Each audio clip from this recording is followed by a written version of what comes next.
하나님의 귀하신 은혜와 축복이 우리 온 성도들과 함께 하시기를 간절히 축복합니다. 일단의 사람들이 전신기사, 요즘도 있긴 하지만은요, 옛날에는 주로 이 전신을 통해서, 요즘은 다 셀폰으로 통신을 하지만은요, 전신기사를 뽑기 위한 면접을 기다리고 있었습니다. 많은 사람들이 자리에 앉아서 기다리고 자기 차례가 다가오기를 기다리고 있습니다. 그런데 그 사람들이 대부분 창밖을 내다보거나 아니면 뭔가 골똘히 생각을 하거나 아니면 주변 사람들하고 약간의 정보를 교환을 하고 있었습니다. 그때였습니다. 그 방 한 구석에 있었던 전신기에서 다음과 같은 신호가 왔습니다. 이게 무슨 신호인지 여러분들 아시겠습니까? 저걸 좀 읽으면 또 뭐 이렇게 있습니다. 그런데 갑자기 저 뒤쪽에, 순서도 자기 차례가 아닌 저 뒤쪽에 있던 한 사람이 갑자기 면접을 하는 면접 국장실로 들어가는 것입니다. 그래서 사람들이 깜짝 놀랐어요. 아니, 저 친구가 자기 차례도 아닌데 왜 저렇게 뛰어들어가지? 하더니 잠시 후에 그는 합격 통지서를 받고 나왔습니다. 다른 사람들은 그 사람에게 따졌습니다. 당신은 왜 당신 차례도 아닌데 들어갔다 나오더니 그게 뭐냐고. 이거 합격 통지서라고.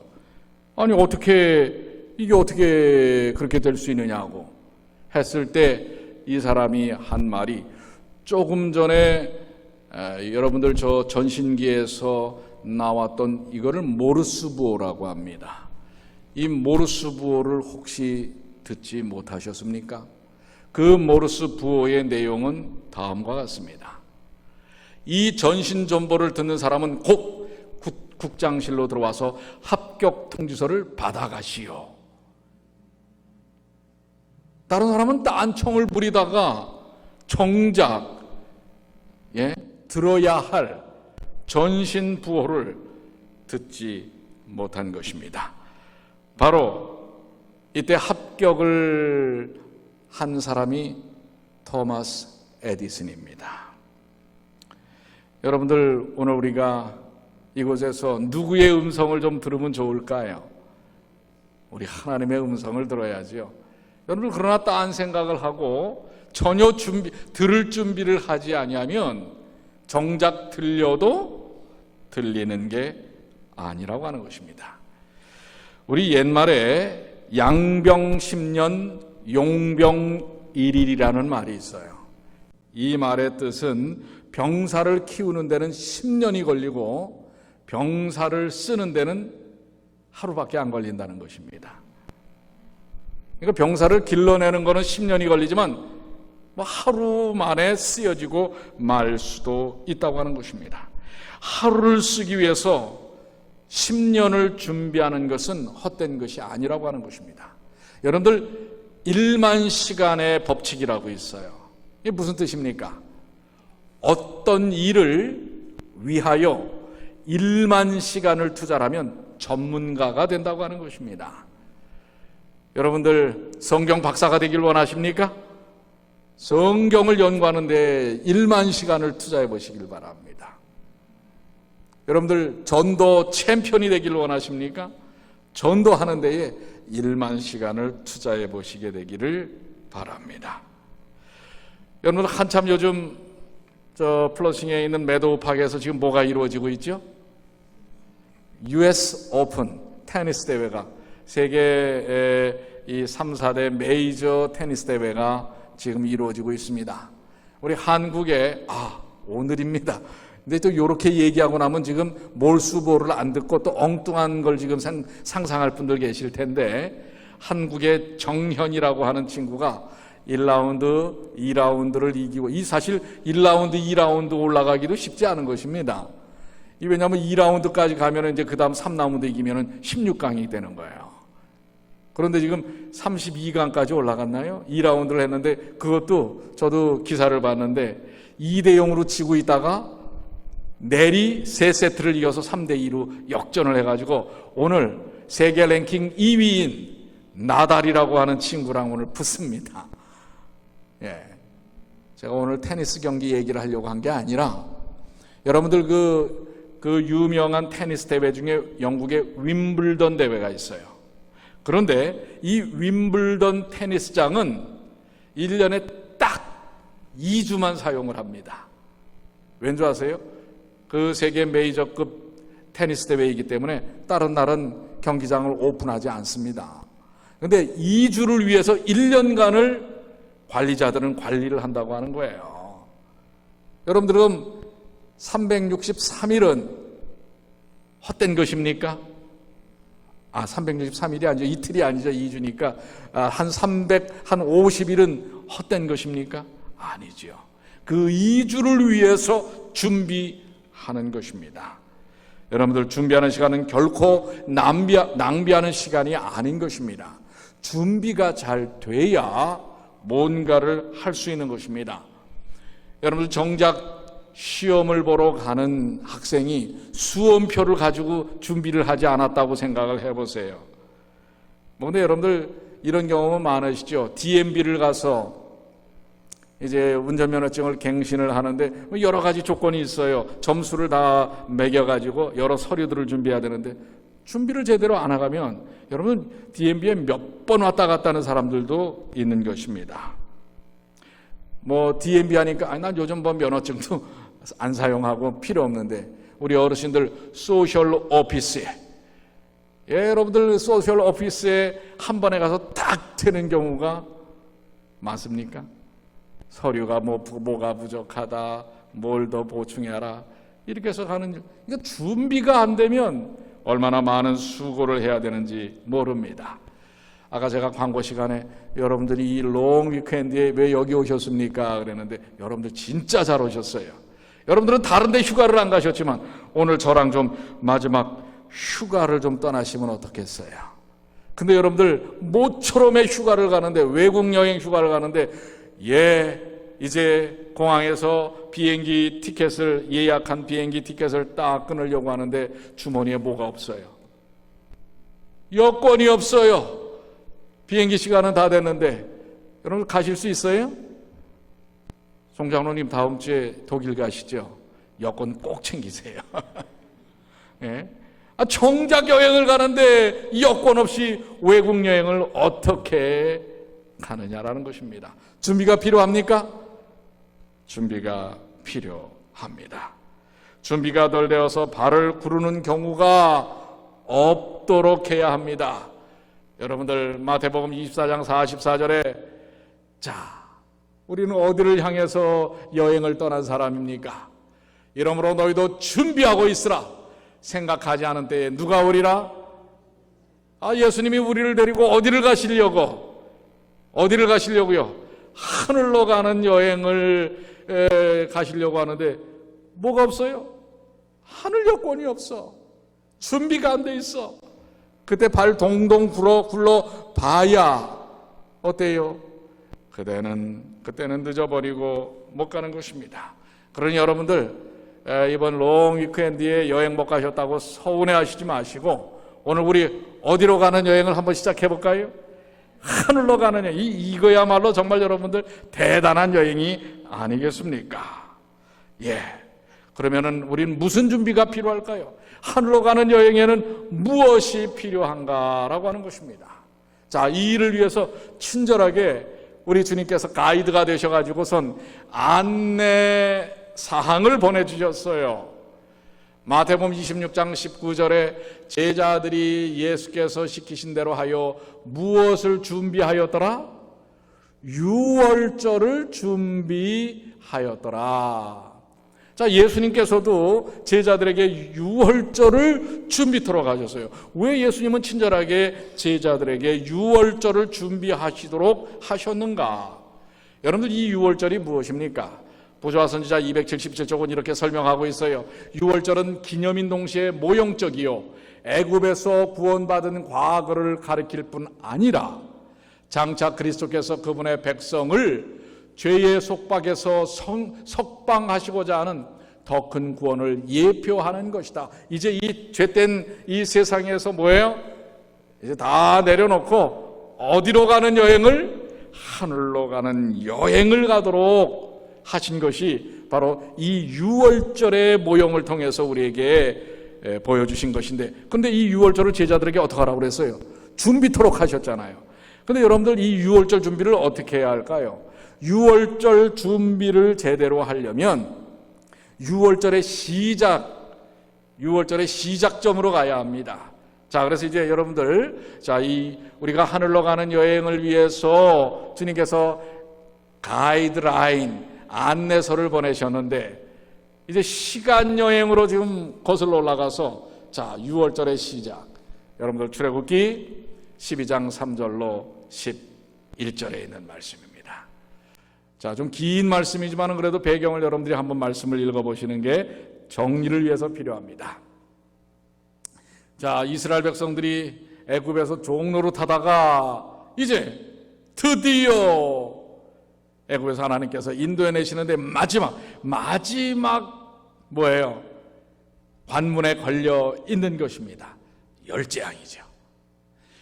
너희는 이스라엘 회중에게 고하여 이르라. 이달 열흘에 너희 매인 이 어린 양을 취할지니 각 가족대로 그 식구를 위하여 어린 양을 취하되, 그 어린 양에 대하여 식구가 너무 적으면 그 집의 이웃과 함께 인수를 따라서 하나를 취하면 각 사람의 식량을 따라서 너희 어린 양을 계산할 것이며, 너희 어린 양은 흠없고 1년 된 수컷으로 하되 양이나 염소 중에서 취하고 이달 14일까지 간직하였다가 해질 때에 이스라엘 회중이 그 양을 잡고 그 피로 양을 먹을 집 문 좌우 설주와 인방에 바르고 그 밤에 그 고기를 불에 구워 무교병과 쓴나물과 아울러 먹되 난로나 물에 삶아서나 먹지 말고 그 머리와 정강이와 내장을 다 불에 구워 먹고 아침까지 남겨두지 말며 아침까지 남은 것은 곧 소화하라. 너희는 그것을 이렇게 먹을지니 허리에 띠를 띠고 발에 신을 신고 손에 지팡이를 잡고 급히 먹으라.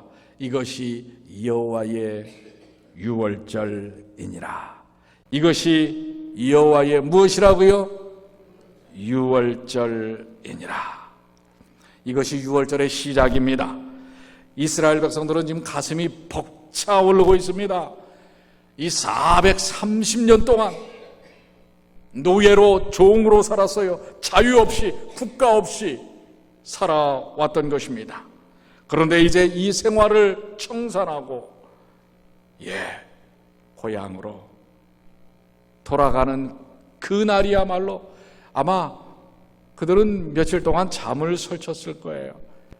이제 하나님께서 보내신 대선지자 리더인 모세가 바로 앞에 당당히 서는 것을 그들은 소식을 통해서 들었습니다. 그들에게는 큰 기대감이 몰려옵니다. 이제 이 지긋지긋한 노예 생활에서, 자유 없는 이 삶에서 벗어날 수 있구나. 이 벅찬 가슴. 그래서 짐을 쌉니다. 주섬주섬 짐을 쌉니다. 그러나 아직도 벗어난 건 아니에요. 이 애굽의 악의 소나기, 이 속박의 소나기에서 아직 벗어나지 못하고 있어요. 이제 진짜 뭐예요? 출발을 위한 준비가 필요한 것입니다. 이 일을 위하여 하나님께서 말씀하신 것이 바로 출애굽기 12장 유월절에 대한 안내인 것입니다. 애굽에서 이스라엘 백성이 가나안 출발을 위해 정말 필요했던 준비는 무엇이었죠? 뭘 준비하고 뭘 어떻게 하라고 그랬어요? 뭘 준비하고? 다시 읽을까요? 어린 양, 1년 된 흠없는 수컷인 양이나 염소를 취하여, 어떻게 하라고 하는 것입니까? 근데 취하는데 어떻게 취하라고 그랬어요? 식구를 위하여, 가족대로 식구를 위하여. 그 당시 그러면 한 사람당 한 마리입니까? 여러분들 양 한 마리가 얼마나 큰 줄 아세요? 1년 된 것도 꽤 큽니다. 한 사람이 그걸 다 먹을 수 있어요. 근데 남은 것 없이 다 먹으라고 그랬거든요. 그러면 한 사람의 한 마리예요? 뭐 통닭이면 1인 1닭이라는 말을 요즘 한국에서 많이 하더라고요. 한 사람이 통닭 한 마리를 먹는다고 그러는데 여러분들 한 사람이 통닭 한 마리 먹으면 그것도 빨리 죽는 길이에요. 이게 무식한 일입니다. 한 사람이 통닭 한 마리. 여러분들 이 식품 영양학자들이 얘기하는 건 한 사람이 하루에 소화시킬 수 있는 이 고기의 양이 그렇게 크지 않다고 하는 것입니다. 그러니까 드시고 싶어도 조금만 드세요. 뭐 잡수 싶은 건 잡숴야 되겠지만은, 그런데 지금 양 한 마리, 이 양 한 마리를 통째로 한 사람이 어떻게 다 먹어요? 그런데 보면 이 어린 양에 대한 식구가 너무 적으면 이 한 사람이 아닌 것 같아요. 그러니까 한 마리에 몇 명의 식구가 먹는 것이 적정량이냐면 전통에 의하면 10명입니다. 10명. 그러니까 한 마리는 10명분이에요. 근데 식구가 4명밖에 안 돼요? 또 2명밖에 안 돼요? 그럼 어떡하라고 그랬어요? 그 집의 이웃과 함께 인수를 따라서, 그러니까 이웃과 협력하라는 것입니다. 이 여러분들 믿음의 공동체예요. 여러분들 혼자 먹으려고 하지 마세요. 혼자 먹다가 남는 거 버리지 마시고 어떻게 하셔야 돼요? 이 우리 스님께서 주신 나눔의 법입니다. 그래서 거의 어린 양을 식량이 각각의 식량이라는 식량, 이거 여러분들은 뭐예요? 몇 번씩도 먹잖아요. 아이들은 조금 먹잖아요. 이런 걸 잘 계속해서 양을 계산하라. 지금 마지막 그들이 이에서부터 출발하기 위한 준비는 양을 잡아서 먹으라는 것입니다. 그러면 살조와 임방에 나오고, 어떻게 먹으라고 그랬죠? 삶아 먹으라고 그랬어요? 날로 먹으라고 그랬어요?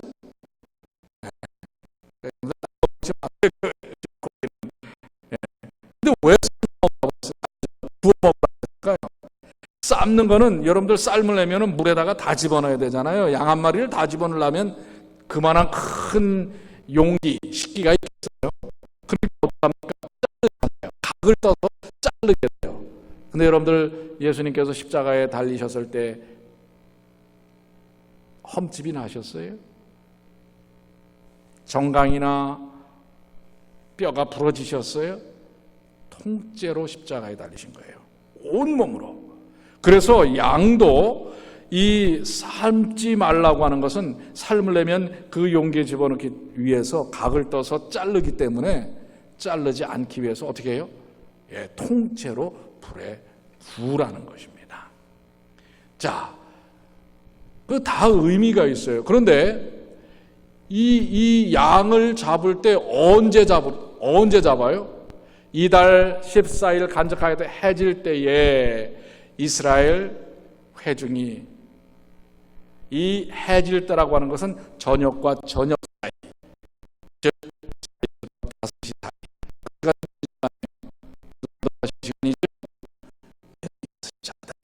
이미 이 트로부터에서 진짜 우리가 가는 여행에 준비해야 될 진짜 준비물은 누구 힘을 가지고 있는 거예요? 어린 양, 예수 그리스도임을 나타내 보이는 것입니다.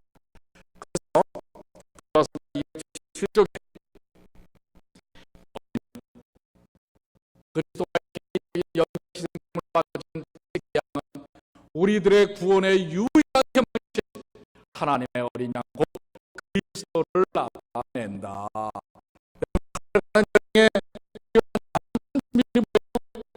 이것만 있으면요. 예수 그리스도입니다. 고린도전서 5장 17절은 분명히 밝히고 있습니다. 너희는 이제 죄죠. 그래서 6월절에 그 이후에 6월절 예식을 이 이스라엘 백성들이 저갈 때는 이 집에 있는 누룩들을 다 갖다 버렸어요. 6월절을 맞이할 때. 왜요? 누룩은 뭘 다 떨쳐버리는, 뭘 상징하는 거예요? 죄를 상징하기 때문에 죄를 다 떨쳐버리는 것입니다. 그리고 우리의 6월절 양 곧 그리스도께서 희생이 되셨느니라. 어린 양의 피, 이것이야말로 출애굽을 위한 진짜 준비였습니다. 하늘을 가기 위한 백성들의 준비는 오직 예수 그리스도이신 것입니다.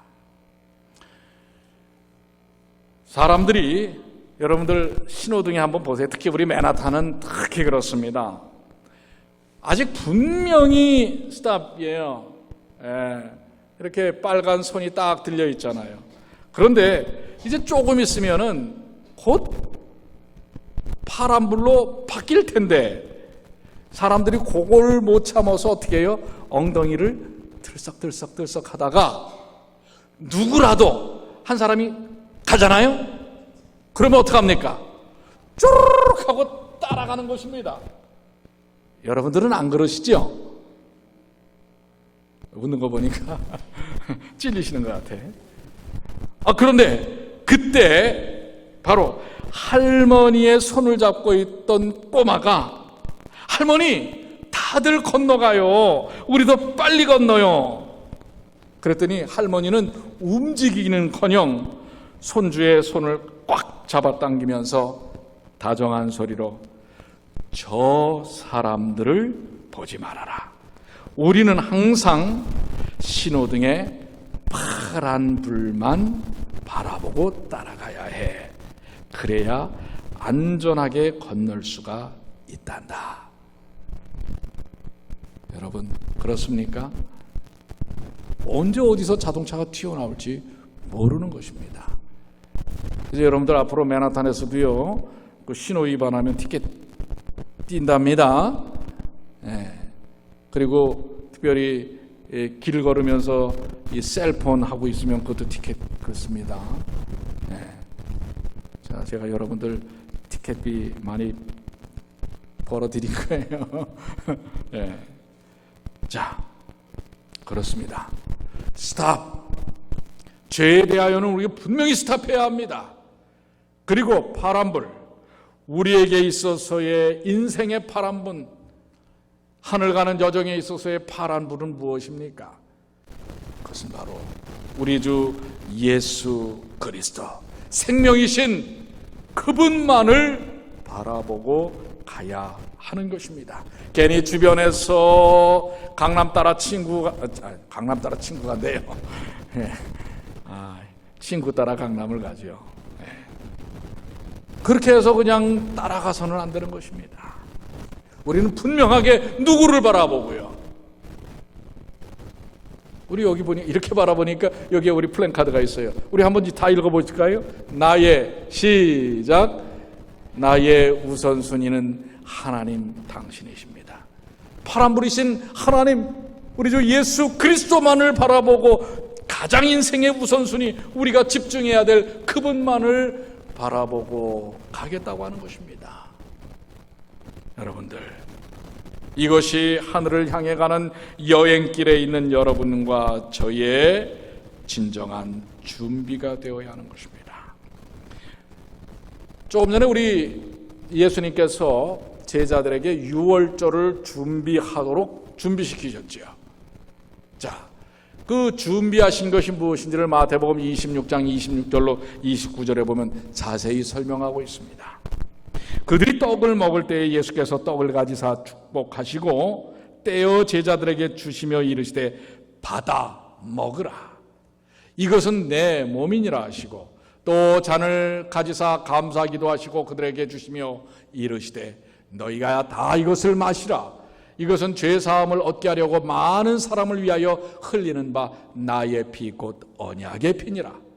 그러나 너희에게 이르노니 내가 포도나무에서 난 것을 이제부터 내 아버지의 나라에서 새 것으로 너희와 함께 마시는 날까지 마시지 아니하리라 하시니라. 자, 여기 예수님께서 제자들에게 준비한 게 뭐였어요? 떡과 포도주였죠. 근데 떡은 뭘 의미하는 거였어요? 바로 그 양을 잡아서 불에 구워서 먹었던 양의 몸을 이야기하는 것이었습니다. 그것은 바로 우리 주 예수 그리스도께서 우리를 위하여 십자가에 달리시면서 찢기시는 그 옆구리에 찔린 상처와 심장이, 이 땅에 있는 여러분과 저의 죄로 인하여 심장이 파열된 그 몸을 상징하는 것입니다. 그 다음에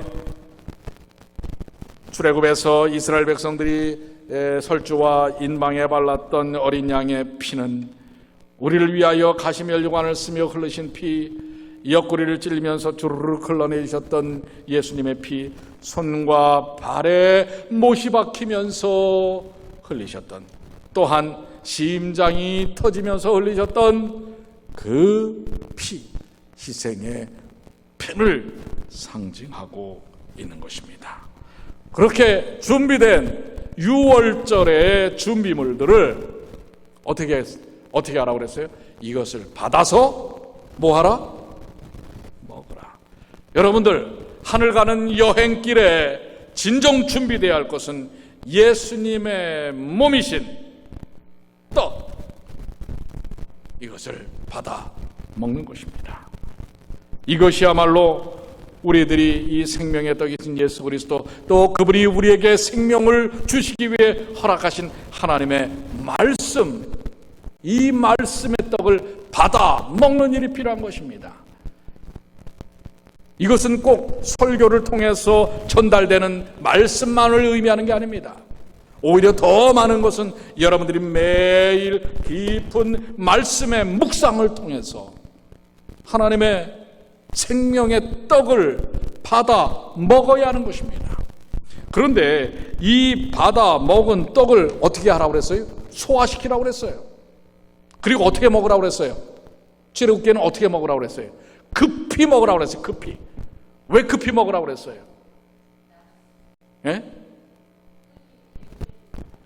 나가야 하니까. 지금 이 사람들이 왜 말씀을 먹고 또 어떻게 먹는지가 분명하게 나와 있습니다. 즉, 그들은 이 땅에 머물기 위하여 이 떡을 먹는 게 아닙니다. 어디를 가기 위한 거예요? 가나안으로 가야 하는 것입니다. 우리는 하늘 가나안으로 가기 위하여 말씀을 먹는 거예요. 그러니 저 유럽 사람들은 점심을 먹는데 4시간씩 먹는 사람들이 있어요. 그 사람들은 뭐 하기 위해서 먹어요? 그냥 먹는 걸 즐기기 위해서 먹는 거예요. 그러니까 여러분들 이 세상에서 이 세상을 그냥 즐기기 위해서 여러분들이 먹는 게 아니라, 하긴 또 우리가 기본적인 관념이 뭐예요? 야야, 급히 먹으면 체할라. 그래갖고 여러분들 천천히 먹는지는 모르시지만은, 말씀을 급히 먹으라는 것은 분명하고 확실하게 목적을 갖고 하나님의 말씀을 섭취하라는 것입니다. 그리고 그 말씀을 급히 소화시키면서 먹으라는 것은 충분히 그 말씀에 푹 젖어 들라고 하는 것입니다. 이것이 바로 오늘 하늘 가는 이 여정, 이스라엘 백성들이 출애굽해서 가나안으로 가기 위한 진정한 준비, 어린 양을 먹는 것입니다. 말씀을 먹는 것입니다. 주님을 먹는 것입니다. 오늘 여러분 또한 그 어떤 것보다도 지금 다른 거 신경 쓸 겨를이 없어요. 바로 지금 출발을 해야 하는 것입니다. 그런데 지금 어슬렁 이럴 때가 아니라고 하는 것입니다. 그래서 완전히 그 말씀을 섭취함으로써 우리가 그리스도와 하나 되는 경험이 필요합니다. 예수님께서 요한복음 3장 5절에 사람이 거듭나지 아니하면, 우리가 예수 그리스도 어린 양의 몸을, 그 생명의 떡을 나누어 먹는 일을 통해서 우리는 거듭나야 하는 것입니다. 완전히 그 말씀이 우리 안에 들어와서 우리를 뭐예요? 영적인 화학 반응을 통해서 우리 삶이 변화되는, 이제 이 땅에 더 이 애굽의 죄된 이 애굽에 머물러 있려고 하는 게 아닌 것입니다. 나가는 것입니다. 그런데 여러분들, 우리 성경의 역사 가운데는 슬픈 이야기들도 많아요. 여러분들 창세기 19장 26절에 롯의 아내가 이 소돔과 고모라가 멸망당할 때에 가족들과 함께 빠져나오다가 어떻게 했어요? 뒤를 돌아보지 말라고 분명히 사자가 얘기를 했는데 돌아봤지 않습니까? 뭐예요? 아직도 어디에 지금 미련이 있는 거예요? 세상에, 죄악 세상에 미련이 있는 거예요. 그래서 6월절에 하나님께서 급히 먹으라. 여러분들 세상에다가 뜻을 두시지 않게 되길 바랍니다. 우리는 하늘을 가는 이 여정길에 분명한 목적을 두고 사는 사람들입니다. 그래서 말씀을 진지하게 잡수시고 말씀을 아주 통째로 잡수시고 그리고 완전히 소화하시고 더 이상 이 땅에 그저 눌러앉을 생각으로 살지 않는 주님의 귀한 자녀들이 되시기를 간절히 축복합니다. 그래서 이 사실에 대하여 사도 바울은 에베소서에 이 출애굽기에 나오는 이 6월절에 이스라엘 백성들이 어떤 자세로 이 마지막 밤을 준비를 했는지를 우리 그리스도인들이 영적으로 어떻게 이 죄악 세상에서 벗어나서 하늘을 향한 여행길을 위한 준비를 할 것인가를 에베소 6장 13절로 19절에 언급을 하고 계세요. 그러므로 하나님의 전신갑주를 취하라. 이는 악한 날에 너희가 능히 대적하고 모든 일을 행한 후에 서기 위함이라. 그런즉 서서 진리로 너희 허리띠를 띠고, 아까 여러분들 출애굽기에 있는 말씀에도 어떻게 해요? 허리띠를 띠라고 그랬거든요. 의의 흉배를 붙이고 평안의 복음에 예비한 것으로 신을 신고 모든 것 위에 믿음의 방패를 가지고 이로써 능히 악한 자의 모든 화전을 소멸하고 구원의 투구와 성령의 검 곧 하나님의 말씀을. 아까 지팡이는 그 당시에 무기예요. 어떤 사람들이 어디를 나서기 위해서 준비하는 아주 필수의 준비물입니다. 우리 지팡이 저기 있잖아요. 우리 지난번에 지팡이 말씀 함께 나눴잖아요. 저 지팡이 항상 생각하세요. 자, 지팡이를, 이것은 바로 구원의 투구와 성령의 검 곧 하나님의 말씀을 가지라. 모든 기도와 간구를 하되 무시로 성령 안에서 기도하고 이를 위하여 깨어 구하기를 항상 입으며 여러 성도를 위하여 구하고 또 나를 위하여 구할 것은 내게 말씀을 주사. 아까 우리가 예수님의 어린 양의 몸, 그 생명의 떡을 먹으라는데 분명히 말씀을 주사.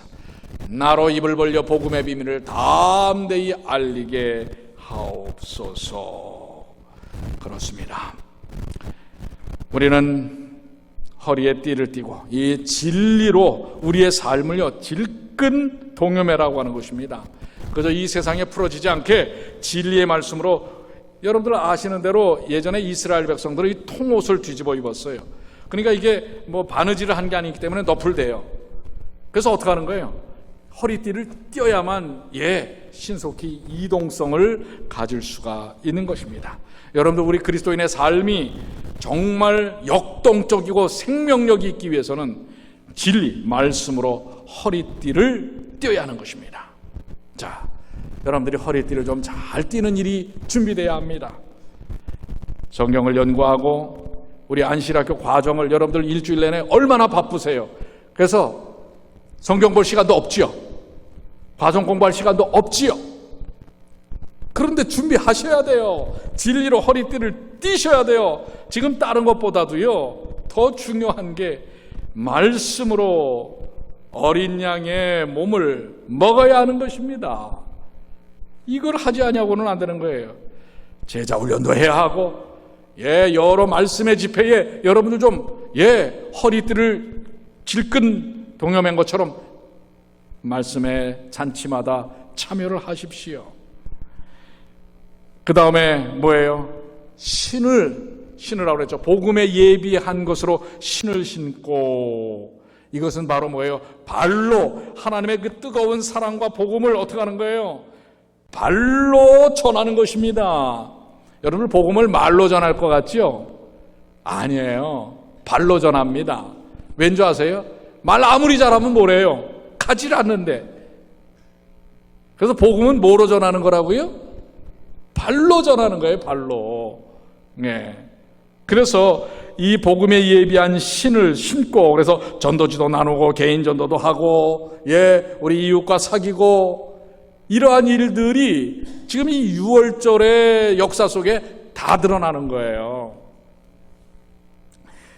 또 하나는 손에 지팡이, 성령의 검, 하나님을 의지하는 삶, 기도와 찬양의 삶입니다.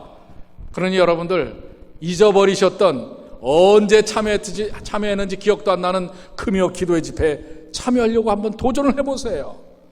새벽 기도, 우리 안식일만 빼고 1년 12달 하고 있습니다. 5시 25분이면 여지없이 방송으로 새벽 기도를 합니다. 여러분, 안 목사의 말씀이 좋고 나쁘고가 문제가 아니라 내가 깨어서 함께 우리 성도들과 함께 한다고 하는 사실은 얼마나 의미 있는 일인지 모릅니다.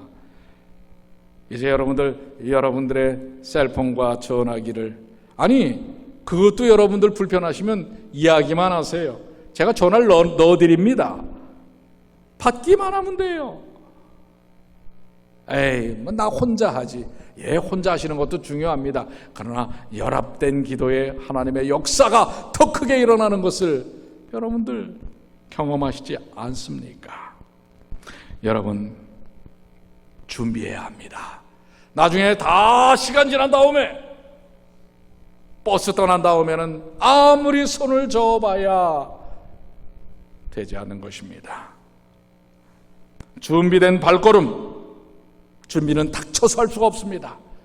준비를 하셔야 우리에게 주어진 기회들을 사용할 수 있는 것입니다. 음악회가 끝났어요. 연주가 끝나자 관객들은 전부 기립해서 박수를 치면서 브라보, 앵콜 했습니다. 다시 지휘자는 돌아서서 인사를 하고 지휘를 하기 시작합니다.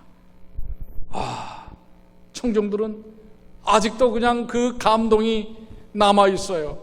다시 한 주의 앵콜곡이 끝나자마자 또 일어나서 앵콜을 외쳤어요. 그랬더니 지휘자는 다시 한번 인사를 하고 두 번째 앵콜곡을 연주를 하기 시작했습니다.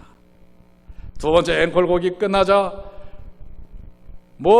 누구나 할 것 없이 온 청중들은 더 크게 앵콜을 연호하기 시작했습니다. 그런데 웬일일까요? 지휘자는 전체 여러분들 끝난 다음에 어떻게 해요? 우리 돌아서서는 우리 연주자들을 다 이렇게 세운 다음에 어떻게 함께 인사를 쫙 하더니 총총히 무대 뒤로 걸어 들어갔어요. 앞에서부터 또 우리 연주자들도 들어가기 시작합니다.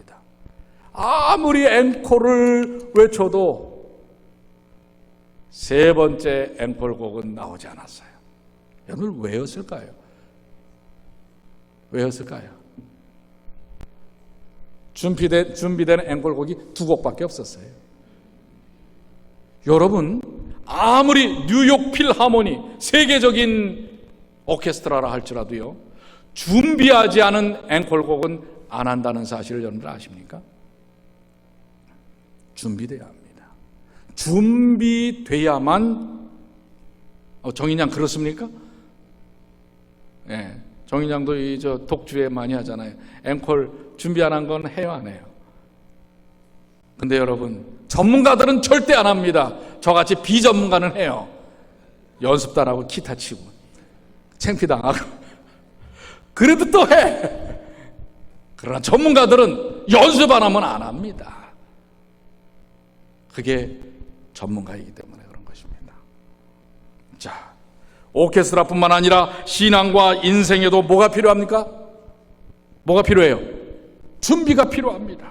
준비는 언제 해요? 위급한 상황에서 준비가 돼요, 안 돼요? 평상시에 하는 것입니다. 그러니까 여러분들 지금 준비할 때예요. 지금 은혜의 시기는 준비해야 할 때예요. 자, 빨리 여러분들 어린 양을 구워 급하게 잡수세요. 어린 양의 피를 여러분들의 삶에 설주와 인방에 바르셔야 하는 것입니다. 평안할 때 준비해야 합니다. 그래야 위급할 때 써먹는 것입니다. 제가 제일 말씀 시작하면서 첫 번째 보여드렸던 게 뭐예요? 또 쯔쯔 뭐 이런 거 보여드렸잖아요. 여러분들 어디를 가나 만국 공통어가 하나 있어요. 이 부호만 보여주면 사람들이 알아차려요. 뭐예요? 이게 무슨 부호예요? 구조 요청하는 거예요. 구조 요청하는 거. 근데 여러분들 SOS가 뭐의 약자인 줄 아세요? 이거 약자 아니에요.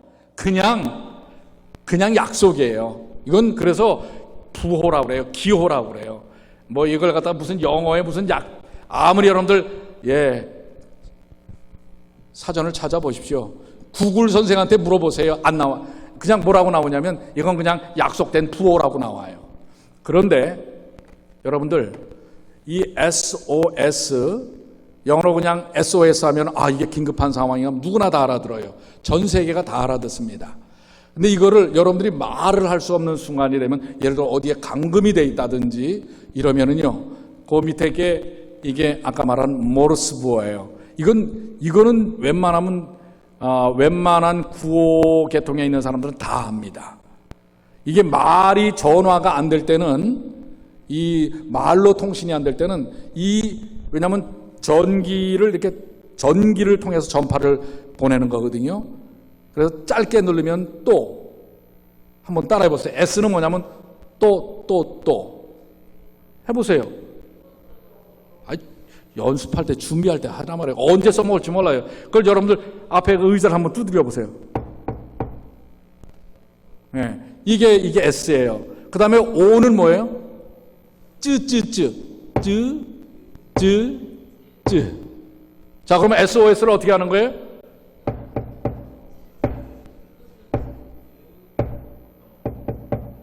이러면 여러분들이 만약에 그럴 일이 없어야 하지만은 어디에 건물이 붕괴돼서 갇혀 있을 때 어떻게 해요? 두들기시면 돼요. 옆에 있는 돌이나 뭔가를 도구를 통해서 벽을 두들기시면 돼요.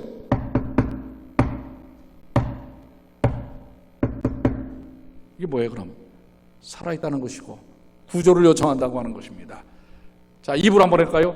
또 쯔 또 그랬더니 또 어떤 분은 혀를 차네. 배우셔야 돼. 준비가 필요한 것이라 말이에요. 자, 저는 이제 한 말씀을 이야기를 하면서 말씀을 마치려고 합니다. 월터 리드, 워싱턴 DC에 있는 월터 리드 미 육군병원에서 미국의 제34대 대통령이었던 아이젠하워 대통령이 마지막 임종 순간을 맞이하기 얼마 전에 세계적으로 유명한 작년에 돌아가셨죠. 그 세계 부흥사였던 빌리 그레암 목사님이 병원을 방문했습니다. 이게 69년 3월 달입니다. 1969년 3월 달에 30분간의 면회가 다 되어 빌리 그레암 목사님이 나가려 하자 아이젠하워 대통령은 그에게 조금 더 있기를 바라면서 이렇게 얘기했어요. 목사님, 저는 지금 구원의 확신이 없습니다. 도와주십시오. 저의 마지막 부탁입니다. 아주 이제 거의 기력이 쇠한 그런 상태에서 이 말을 하는 것입니다. 그러자 빌리 그레암 목사님은 그가 갖고 있던 성경을 펼치어서 어떻게 죄를 사함받고 어떻게 하나님의 자녀가 될 수 있는지에 대하여 진지하게 설명을 해 주었습니다. 구원은 여러분들 아이젠하워는 원수예요. 원수. 별이 5개짜리 총사령관이었는데 언제 이 유명한 이 지휘관이었냐면 여러분들 유럽을 탈환하는 유명한 상륙작전이 있었죠. 노르망디, 프랑스 해안의 노르망디 상륙작전을 총지휘한 지휘관이 바로 이 아이젠하워입니다. 나중에 그것이 끝난 다음에 전쟁이 끝난 다음에 그가 대통령이 되지 않습니까? 구원은 무슨 업적이 있거나 선행을 많이 해서 얻을 수 있는 것이 아닙니다. 업적으로 따지면 대단한 사람이죠. 우리의 모든 노력으로는 죄의 문제를 해결할 수 없기 때문에 하나님께서는 독생자 예수 그리스도를 보내주셨습니다. 자신의 지난날의 모든 죄를 회개하고 예수 그리스도를 나의 구주로 영접하는 순간, 예수님을 그리스도로 영접하는 순간 하나님의 자녀가 됩니다.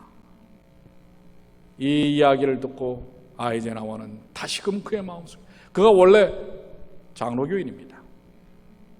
그런데 구원의 확신이 죽음의 문턱에서 없었는데 다시 말씀을 통해서 그는 유월절에 구원 어린 양을 먹은 것입니다.